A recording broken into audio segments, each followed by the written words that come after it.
வணக்கம்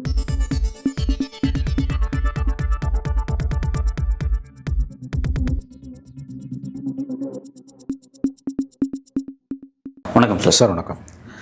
இந்தியாவை ஆள்வதற்கு தென்னிந்தியாவே தேவை கிடையாது, வட இந்தியாவே போதும் அப்படிங்கிற அளவுக்கு தொகுதி மறுவரைகள் அமைக்கப்பட இருக்குது, தொகுதி மறுவரைகள் மாற்றி அமைக்கப்பட இருக்குது அப்படிங்கிற ஒரு விஷயம் போயிட்டுருக்கு. இந்த பிரச்சனையை ஸ்டாலின் அவர்கள் கூர்மைப்படுத்தும் போது கவுண்டர் பாலிட்டிக்ஸை அந்த டாஸ்மாக் விஷயத்தை திரும்ப திரும்ப எடுத்து பேசிகிட்டு இருக்காங்க. ஆனால் அந்த விஷயத்தை பார்த்தீங்கன்னா நீதிமன்றத்தில் ஈடியால் ஒரு ஆக்கப்பூர்வமான வாதத்தின் மூலமாக நிரூபிக்க முடியல. தொடர்ச்சியாக ஒரு ஈடிக்கு சர்க்கிள் இருந்துகிட்டே இருக்கிறத பார்க்குறோம். டெல்லியிலிருந்தே சர்க்கிள் இருக்கிறதா பார்க்குறோம். பாருங்கள், டாஸ்மாகில் நடக்கிறது மிகப்பெரிய ஊழல். எதை மறைக்கிறது, எவன் எதை பண்ணுறான்னு நமக்கு தெரியாது. டாஸ்மாக் ஊழலை மறைக்கிறதுக்கு டீலிமிட்டேஷனை ஸ்டாலின் கொண்டு வந்தாருன்னு கூட சொல்ல முடியும். அந்த ஆர்குமெண்ட்டையும் மறைக்க முடியாது. நீங்கள் பாஜக பிஜேபி சொல்கிறது எப்படி வேணா இருக்கட்டும். நான் சொல்கிறேன், டாஸ்மாகை மறைக்கிறதுக்கு இவங்க டீலிமிட்டேஷனை கொண்டு வந்திருக்கலாம். டீலிமிட்டேஷனை மறைக்கிறதுக்கு அவன் டாஸ்மாகை கொண்டு வந்தான்றது இவங்க ஆர்குமெண்ட்டு. ஸோ ஹைகோர்ட்டில் இன்றைக்கி இவங்களுக்கு ஒரு சின்ன ரிலீஃப் கிடச்சிருக்கு. அங்கே நடந்தது மிகப்பெரிய தவறு. 2016க்கு முன்னாலேருந்தே நடக்குது, 16லேருந்து ரொம்ப அதிகமாக நடக்குது. 1,00,000 கோடிக்கு மேலே அங்கே கண்டிப்பாக ஊழல், அதில் யாதொரு சந்தேகமும் வேணாம். இதை மறுப்பவர்கள் ஒன்று விவரம் அறியாதவர்களாக இருக்க வேண்டும், இல்லை அண்ணா அறிவாலயத்தோட அல்சேஷன்களாக இருக்க வேண்டும். வேறு யாராலையும் இதை மறுக்க முடியாது. குறைஞ்சபட்ச அறிவு, குறைஞ்சபட்ச மனசாட்சி இருக்கவன் டாஸ்மாகில் நடக்கக்கூடிய மிகப்பெரிய முறைகேடுகள் குறித்து அறிந்திருப்பான். தமிழ்நாட்டில் இருக்க குறைந்தபட்ச அறிவுள்ள அரசியல்வாதிகள், பத்திரிகையாளர்கள், அரசியல் பார்வையாளர்கள் எல்லாருக்குமே. நான் இந்த கவர்மெண்ட்னு சொல்ல, அந்த கவர்மெண்ட்டில் ஆரம்பித்து இந்த கவர்மெண்ட்டில் தொடருது. 50% மேலே ரெவென்யூ வெளியில் போகுதுன்னு பிடிஆர் சொன்ன ஸ்டேட்மெண்ட்டும் அவங்களோட யூனியன்ஸோட ஸ்டேட்மெண்ட்டுமே வச்சு பார்த்தீங்கனாலே அது மிகப்பெரிய முறைகேடுன்னு தெரியும். ஈடிக்கு இன்றைக்கி ஹைகோர்ட்டில் குட்டு வச்சுருக்காங்கன்னா சில நேரங்களில் குட்டு வாங்க தான் செய்வான், ஒன்றும் ஸ்டே பண்ணல. அப்படி பண்ணாலும் அவன் சுப்ரீம் கோர்ட்டுக்கு போக போகிறான். ஈடி பழி வாங்குதானா? பழி வாங்குது சார். இந்த சப்ஜெக்ட் நான் ஓவராலாக இந்தியன் பாலிட்டிக்ஸ் அளவில் நான் கேட்குறேன், தேசிய அளவில் கேட்குறேன். ஏன்னா லிக்வர் பாலிசியில் ஆம் ஆத்மி அதாங்க நான் சொல்ல வரேன். அங்கேயும் ஈடியில் இல்லைங்க, எங்கேயுமே. அதாவதுங்க, இப்போ நீங்கள் பாலியல் குற்றங்களில் தண்டிக்கப்படுறவங்களோட ரேஷியோ எவ்வளோ? கொலை வழக்கில் இந்தியாவில் தண்டிக்கப்படுறவனோட ரேஷியோ எவ்வளோ? திருட்டு வழக்கில் தண்டிக்கப்படுறவனோட ரேஷியோ எவ்வளோ? அதனால் அந்த கேஸெல்லாம் நடத்தாமலே விட்டுடலாமா? தனி மனித கொலைகளை விட பொருளாதார குற்றங்கள் புற்றுநோயை விட மோசமானவைன்னு உச்சநீதிமன்றம் தான் பல இடங்களில் சொல்லியிருக்கு. அமலாக்கத்துறையை அரசியல் காரணங்களுக்காக பிஜேபி பயன்படுத்துதான மாற்று கருத்துக்கு இடமில்லை, பயன்படுத்துது. ஆனால் மாற்றமெல்லாம் யோகியம் கிடையாது, அதை ஞாபகம் வச்சுக்கோங்க. அஜித் பவாரை வெளியில் விட்டுட்டான், முகுல் ராயை வெளியில் விட்டாங்க. நீங்கள் செந்தில் பாலாஜி பிஜேபியில் சேர்ந்துதானா ஒரு வாஷிங் மிஷினில் துவச்சி போட்டிருப்பாங்க, மாற்று கருத்துக்கு இடமே இல்லை. ஆனால் டாஸ்மாகில் நடக்கிறது ஊழலாம் இல்லையானா அதை நான் புறந்தள்ளிட்டு போவேன், இதை மறைக்கிறதுக்கு அதை கொண்டு வராங்க, சுப்ரீம் கோர்ட்டு கூட்டு வச்சுச்சு, அப்படி பேசுறது தவிர இல்லை. நான் நான் தர்க்க ரீதியாக அதை நியாயப்படுத்த விரும்பல. நான் என்னோட விஷயம் என்னன்னா, அப்படி அதை பொலிட்டிக்கலாக ஈடி கையில் பாஜக ஈடி மூலம் பொலிட்டிக்கலாக கையில் எடுக்கிறாங்க. ஓகே, எடுத்து நெருக்கடி ஏற்படுத்த விரும்புகிறாங்க. Right, okay. அதை ஏன் நிரூபிக்க முடியாமல் தோற்று போகிறாங்க? எங்கே திரும்ப இந்தியாவில் நடந்துகிட்டே இருக்காங்க. அது சிஸ்டத்தில் இருக்க கோளாறுங்க. நம்முடைய குற்றவியல் சட்டங்களில் இருக்கக்கூடிய மிகப்பெரிய பிரச்சனை என்ன? நிரூபணம் என்பது கொலை வழக்குகள், பாலியல் குற்றங்கள், திருட்டு வழக்குகள் கூட எவ்வளோ ஹார்ட்லி 10% நிரூபிச்சா அதிகம் உங்களுக்கு. இதெல்லாம் ரொம்ப ஒயிட் காலர் கிரைம்ஸ். இது சசிகலா மேலே 96 போட்ட 3 கேஸ் இன்னமும் பெண்டிங்கில் இருக்குது. தினகரன் மேலே போட்ட கேஸ் 30 வருஷமாக பெண்டிங்கில் இருக்குது. இந்த மாதிரி எல்லா ஊர்லேயுமே இருக்குது. அதனால் அந்த சட்டங்களை எடுத்துடலாமா, இல்லை அது அவங்க மேலே கேஸ் போடக்கூடாதுன்னு சொல்லலாமா, அமலாக்கத்துறையை கலைச்சிடலாமா? கிடையாது. இதில் இஷ்யூ எதுன்னு பாருங்கள். அமலாக்கத்துறையோட அயோக்கியத்தனம் இஷ்யூவா, அல்லது தமிழக கஜானாவுக்கு வர வேண்டிய கிட்டத்தட்ட 1,00,000 கோடி ரூபாய்க்கு மேலே பணம் தனியாருக்கு போயிருக்குன்றது இஷ்யூவா? இது ரெண்டில் எது இஷ்யூ? அதை சொல்லுங்கள். பணம் தான் இஷ்யூ. தமிழ்நாட்டு மக்களோட பணம். அமலாக்கத்துறையோட பிரச்சனைன்றது அதை அரசியல் ரீதியாக பயன்படுத்தி அந்த நோக்கத்தையே மோடி கவர்மெண்ட் சிதைச்சிடுச்சு. தண்டனை விகிதங்கள் என்பது எல்லா சட்டங்களிலுமே இருக்கக்கூடிய ஓட்டை தான் அங்கேயும் இருக்குது. நம்ம இதில் பார்க்க வேண்டியது, நம்ம கஜானாக்கு வர வேண்டிய ஏன் பணம் உங்கள் பணங்காது. ஏன் விலைவாசி ஏறுது? எதுக்கு சொத்து வரியை 3 தடவை ஏற்றினா, மின் கட்டணத்தை 3 தடவை ஏற்றினா, இதை அடுத்த வருஷம் எவன் ஆட்சிக்கு வந்தாலும் திருவோடு ஏற்ற போகிறாங்க, எல்லாத்தையும் பல மடங்கு ஏற்ற போகிறான் யார் ஆட்சிக்கு வந்தாலும். அப்போ நம்ம பணம், நமக்கு வர வேண்டிய பணம் ப்ளஸ் ஊழலும் இலவசங்களும் தாங்க தமிழ்நாட்டை அரிச்சிக்கிட்டு இருக்கு. இதை நீங்கள் முதல்ல புரிஞ்சுக்கணும். 1,00,000 கோடிக்கு மேலே அவன் கவர்மெண்ட்லேருந்து பார்த்தீங்கன்னா சில லட்சங்கள் இருக்கும். தமிழ்நாடு கஜானாவுக்கு வர வேண்டிய சில லட்சம் கோடி வெளியில் போனது தான் இவ்வளோ கடனுக்கும் காரணம். இலவசங்களால் வரக்கூடிய பிரச்சனைகளும் அதிகம். இதுதான் பிரதானம். ஈடி பழிவாங்க தானே? கண்டிப்பாக பழிவாங்க தான், உத்தமாக கிடையாது. மணல் கொள்ளையை பற்றி இப்போ எவனாவது பேசுகிறானா? துரைமுருகனை அரெஸ்ட் பண்ணுவாங்கிற லெவலுக்கு போச்சு. 5 மாவட்ட கலெக்டர்களை விசாரிக்கக்கூடாதுன்னு தமிழ்நாடு கவர்மெண்ட் போட்ட பெட்டிஷனில் தமிழ்நாடு கவர்மெண்ட்டுக்கு சாதகமாக ஹைகோர்ட் ஒரு உத்தரவு கொடுத்து அவன் என்ன பண்ணான்? சுப்ரீம் கோர்ட்டில் போய் ஸ்டே வாங்கினான். அப்புறம் எல்லா கலெக்டரும் போய் நின்னாங்க. அதுக்கப்புறம் அந்த கேஸ் என்னாச்சு? அவ்வளோதான். அடுத்த அப்டேட் வரல. அவ்வளோதான், முடிஞ்சு போச்சு. நாளைக்கு டாஸ்மாக்லே தான் 2 பேருக்கும் பேரம் நடக்கும். இப்போ கையுங்களவுமா பிடிக்கிறான்னா ஒன்று புலிங்க பழைய மாதிரிலாம் செந்தில் பாலாஜி அரெஸ்ட் பண்ணுறது, அவனை அரெஸ்ட் பண்ணுறதெல்லாம் பண்ண மாட்டாங்க. இனிமேல் இந்த பாலிடிக்ஸ் கிடையாது. இனிமேல் வேறு பாலிடிக்ஸ். ஓகே. இல்லை இந்த மாதிரியான பாலிடிக்ஸ் வந்து டெல்லி லிக்கர் பாலிசி இப்படி தான் பார்க்கணும். அங்கே என்ன பண்ணிட்டான்னா அவன் பொலிட்டிக்கலாக போய் அவனை ரொம்ப எதிரியாக பார்த்தான். அங்கே கெஜ்ரிவாலை நகர்த்துனா பிஜேபி வர முடியும், இங்கே திமுக நகர்த்துனா பிஜேபி வர முடியுமா? வர முடியாது. ரெண்டாவது லட்டு மாதிரி போய் மாட்டினாங்க, சின்ன அமௌண்ட்டு. இது லட்சம் கோடிக்கு மேலே அங்கே இது புதகுழிங்க. டாஸ்மாக யாருமே குற்றத்தை கண்டுபிடிச்சி அவனும் ஜெயிலுக்கு அனுப்ப முடியாது, எந்த கைது நடவடிக்கையும் இருக்காது, எழுதி வச்சுக்கோங்க. யாரு மேலேயும் எந்த நடவடிக்கையும் இருக்காது, சில டேமேஜஸ் வேணால் பண்ணலாம். இது புதகுழின்னா தெரியல, உள்ளே போக போக இழுத்துக்கிட்டே போகும் உங்களை. சதுப்பு நில காடுகள்னு ஏதோ ஒன்று சொல்லுவாங்களே, அந்த மாதிரியான புதகுழி இது. கீழே காலை வச்சானா உள்ளே இழுத்துரும். ஏன்னா எல்லாம் மாட்டுவான். இவன் அவ்வளோ பெரிய ராக்கெட்டெல்லாம் இடி ஒன்றும் விசாரிக்கவே மாட்டான். ரெண்டாவது இது பொலிட்டிக்கல் கேஸ்னால் முதல்ல காம்ப்ரமைஸுக்கு தான் பார்ப்பான். இவங்க எல்லாம் வந்து விஞ்ஞான ஊழலுங்க. எல்லாம் வந்து ஏங்க கெஜ்ரிவாலோ ஹேமந்த் சோரேனோ பூபேஷ் பகலுக்கெல்லாம் நடந்த மாதிரிலாம் இங்கே நடக்கவே நடக்காது, வாய்ப்பே இல்லை.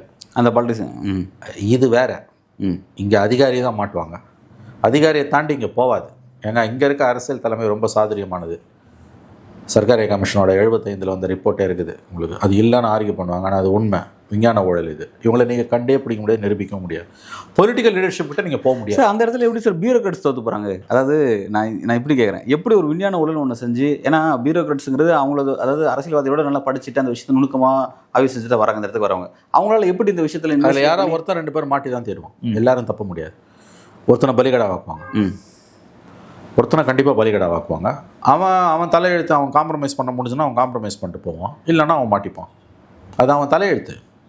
ஒன்றும் இல்லைங்க, கோல் ஸ்கேம் மன்மோகன் சிங் பீரியடில் நிலக்கரி ஊழல். 8 IAS அதிகாரிகள் இன்னமும் கோர்ட்டுக்கு ஏறி அலைஞ்சிக்கிட்டு இருக்கான். வைக்க முடியாமல் கஷ்டப்படுறாங்க IAS ஆஃபீஸர்ஸு, நேர்மையான அதிகாரிகள். மந்திரி பண்ண தப்புக்கு மன்மோகன் சிங்கும் திருடலைங்க, அந்த IAS அதிகாரியும் திருடல, நடுப்புற இந்த மந்திரிங்க கொள்ளாச்சான். சரி, இப்போ அப்ரூவ் மாற முடியாது, இப்படி தான் பண்ண முடியல. சிஸ்டம் அதான். 8 கேஸுங்க ஒரு IAS அதிகாரி மேலே. சேகர் குப்தா எழுதியிருந்தார் ஒரு 6-7 மாதத்துக்கு முன்னால் ஒரு IAS ஆஃபீஸரை பற்றி. 8 FIR அவன் மேலே. ரொம்ப நேர்மையான அதிகாரி, உண்மையிலே வக்கீல் வைக்க முடியல அவருக்கு. அதே மாதிரி ஒரு அரசியல்வாதி, தமிழ்நாட்டை சேர்ந்த ஒரு அரசியல்வாதி, அவர் மாட்டினார் மத்திய வழக்கில். பேரெல்லாம் சொல்ல விரும்பலை, மிக முக்கியமான ஒரு அரசியல்வாதி தான், MP. அவர் மாட்டின அந்த கேஸில், அமலாக்கத்துறை வழக்கில் 4-5 IAS ஆஃபீஸர்ஸ் மாட்டியிருக்காங்க. அவரே சொல்கிறார், என்னால் வக்கீல் வைக்க முடியும் சார், அவங்களெல்லாம் பாவமாக இருக்குது பார்த்தா, வக்கீல் வைக்க முடியல, எல்லாம் ரிட்டையர் ஆகிட்டாங்க, கஷ்டப்படுறாங்க வக்கீல் வைக்கிறதுக்கு. ஒவ்வொரு ஹியரிங்கும் வக்கீல் வரணும்னா 25,000-30,000 கொடுக்கணும் ஒரு ஹியரிங்க்கு. முடியல. அதான் சொல்லல, நிலக்கரி ஊழலில் மன்மோகன் சிங் மட்டும் ஒரு தடவை அப்பீர் ஆகிட்டு வந்தார். அப்பீர் ஆக முடியல, அதுக்கு மட்டும் ஸ்டே வாங்கிட்டாங்க.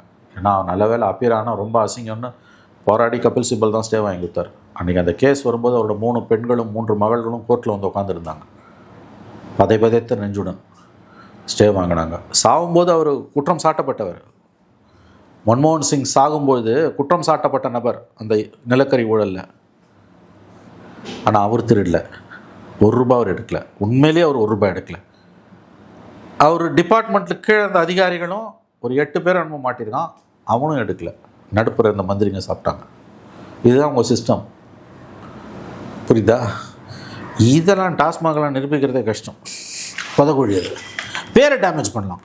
அது கூட என்ன, அவங்களுக்கு வந்து இப்போ ஹைகோர்ட்டில் ஸ்டே வாங்கிட்டாங்க, இந்த ஸ்டேவை இன்னும் ஒரு 10 நாள் நீடிச்சாங்கன்னா அதை மறந்துடுவாங்க. அப்புறம் அவன் என்ன பண்ணுவான், சுப்ரீம் கோர்ட்டுக்கு போவான். சுப்ரீம் கோர்ட் போனால் கண்டிப்பாக அவன் சாதகமாக வாங்குவான். வேணா ஒரு 4 அதிகாரி 4 நாள் கூப்பிட்டு விசாரிக்கலாம். ஃபஸ்ட்டு கேஸ் சினாரியோ யாராவது ஒரு அதிகாரியை கைது பண்ணலாம். கைது பண்ணி ஒரு 10 நாள் 15 நாள் 1 மாதம் ஒன்ஸ் வெளில வந்தானா முடிஞ்சு போச்சு, அவ்வளோதான். நீங்கள் 20-22 வருஷமாக நடக்கிற ஊழலெல்லாம் எடுக்கவே முடியாதுங்க. அது எங்கே ஆரம்பித்து எங்கே முடிக்கும், புதகுழி அது. செந்தில் பாலாஜி ஒரு விஷயம் சொன்னார், ஞாபகம் இருக்கா? போன வாரம் செக்ரட்டரியேட் வாசலில் இந்த ரெய்டுக்கு பிறகு 2 விஷயம் சொன்னார். எந்த FIRனு கேட்டார். ரொம்ப நியாயமான கேள்வி. எந்த FIR கேட்டார்? ரொம்ப நியாயமான கேள்வி. செந்தில் பாலாஜி உண்மையிலே சாமர்த்தியமான அரசியல்வாதி. ஏன்னா ADMK FIR தான் கையில் இருக்குது. இவங்க பீரியடில் எந்த FIRமே போடல. அதனால் ப்ரெடிகேட் அஃபென்ஸ் ADMK அவங்களும் கேளுங்க. FIRனு கேட்டார். ரொம்ப நியாயமான கேள்வி. 2வது ஒரு பாயிண்ட் அவர் சொன்னாருங்க, அதுதான் உண்மையிலே விஷயம் தெரிஞ்ச மந்திரின்றது.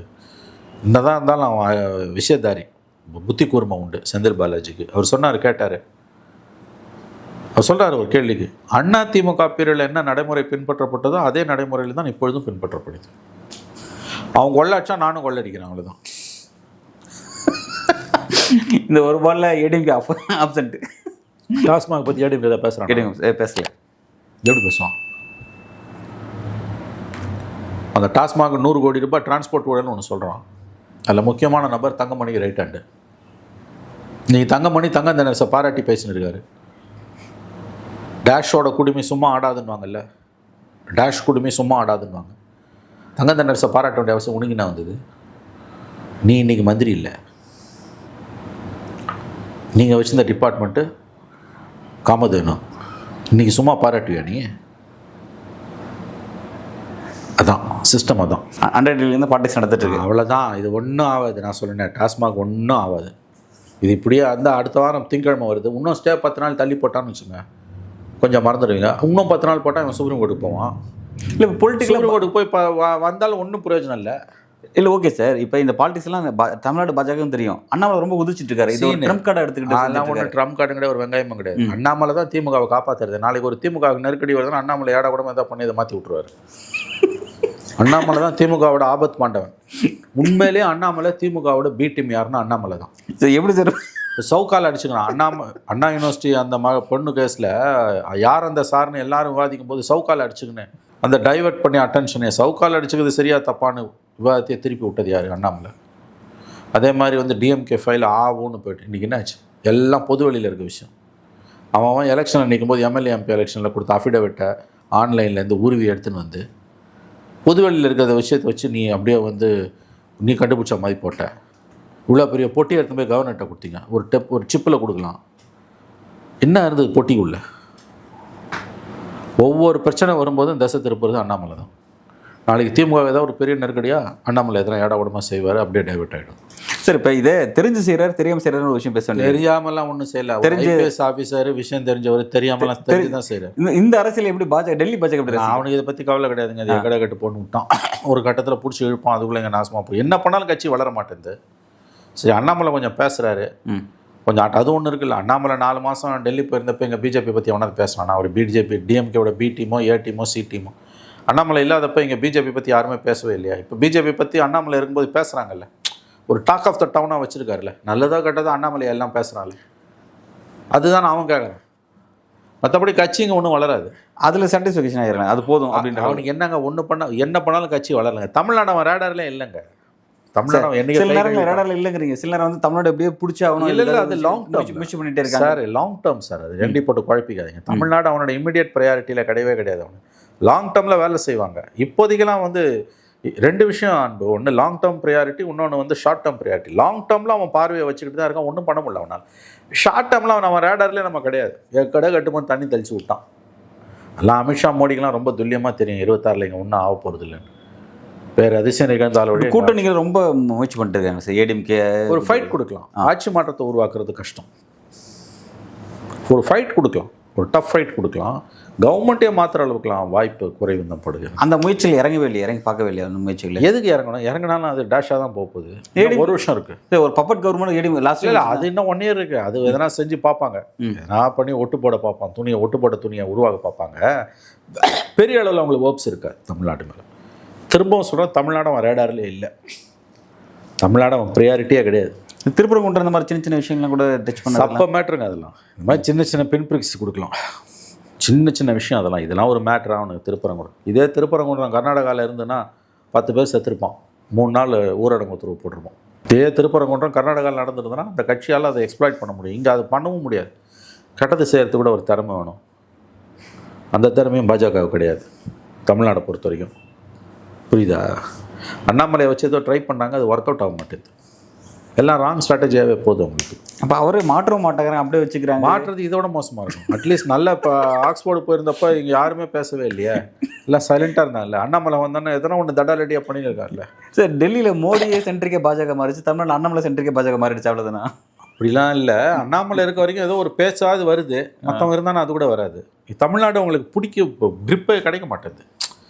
ஒழுங்காக அந்த பழைய அலைன்ஸை வச்சு ஏடிஎம்கே பாஜக பாமக தேமுதிக போச்சுன்னா அது டஃப் ஃபைட்டாக வந்துடும். அதையும் கெட்டா இருந்துரு.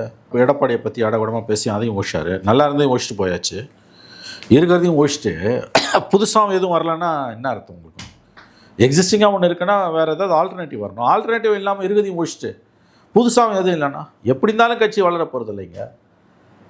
அது அவன்லாம் தெளிவாக இருக்கும். அவங்களுக்கு ஒன்றும் அவங்களுக்கு ஏதாவது அதிசயம் நடந்து பை ஆக்சிடென்டெல்லாம் நடந்து ஆட்சி மாற்றம் வந்துடுதுன்னா வர கவர்மெண்ட்டில் அவங்களுக்கு பெரிய ரோல் இருக்கும், அதில் சந்தேகம் இல்லை. இப்போ யுனைடெட் ஏடிஎம்கே வந்துடுச்சுனாலே அவங்களுக்கு ஸ்ட்ரென்த். ஒன்றிணைந்த அதிமுக, ஒன்றுபட்ட அதிமுக வந்துன்னா அவங்களுக்கு ஸ்ட்ரென்த், நிச்சயமாக ஸ்ட்ரென்த். அது ஒரு ஜெயண்ட், ஸ்லீப்பிங் ஜெயண்ட்டு. என்ன இருந்தாலும் அதோட ஸ்ட்ரென்த்து திமுக கிடையாது. பீப்புள்ஸ் பார்ட்டி, அது மக்களோட கட்சி. இது கேடர் பார்ட்டி, அது மக்களுக்கான கட்சி. அது 10 வருஷம் இருந்துட்டு 66 சீட் அடித்தானாங்க. எப்படிங்க அடித்தான்? எவ்வளோ பெரிய விஷயம். முதல் 4 மணி நேரம் ரிசல்ட் தலைகீழில் போச்சு, இழுபறி ஆகிடுச்சுங்க. தெரியுங்க, பிஜேபி கூட வச்சுக்கிட்டு. அதனால் அந்த 26 வரும்போது ஒரே விஷயம் நடந்ததுன்னா டஃப் ஃபைட் ஆகிடும். ஒன்றுபட்ட அதிமுக, அது நம்ம ஒன்றுபட்ட அதிமுக உருவாகும் பட்சத்தில் கூட்டணிகள் எப்படி இருந்தாலும் டஃப் ஃபைட், அதில் மாற்றுக்கிறதுக்கு இடம் வேணாம். ஒன்றுபட்ட அதிமுக வந்து பிஜேபி சேர்ந்தாலும் பாமக சேர்ந்தாலும் தேமுதிக திமுக பக்கம் போயிடுன்றாங்க. மற்ற குட்டி கட்சிகள்லாம் ஒன்றா சேர்ந்து சீமானும் ஏடிஎம்கே பக்கம் வரப்போகிறாருன்றாங்க. அப்போ மும்முனை போட்டி தான், விஜய் தான். திமுக கூட்டணி விஜய், ஒன்றுபட்ட அதிமுக பாஜக பாமக குட்டி கட்சி டஃப் ஃபைட் ஆகிடும். அதை ஃபஸ்ட்டு டைம் இழுபறியில் வந்து நிற்கலாம். யாருக்கும் மெஜாரிட்டி இல்லாத நிலைமையில் தூங்க சட்டமன்றம் ஒன்று மட்டும் உண்மைங்க. ஒன்றுபட்ட அதிமுக பிரிஞ்சு கிடக்கிறவங்க சேர்ந்தாங்கன்னா அது திமுகவுக்கு பெரிய சவால், மிகப்பெரிய சவால். அது திமுக நம்மளோட நல்லா தெரியும். இவங்க ஒன்று சேர்ந்துடக்கூடாதுன்றது தான் அவங்களோட ஒரே எய்மாக இருக்குது இன்றைக்கி. விஜய் சேர்றது அதெல்லாம் அவங்களுக்கு செகண்டரி. யுனைடெட் ஏடிஎம்கே வரக்கூடாது. அது வந்ததுன்னா முடிஞ்சது இவங்க. அடுத்த கட்ட அரசியலை பொறுத்திருந்து பார்ப்போம். நன்றி சார். நன்றி சார்.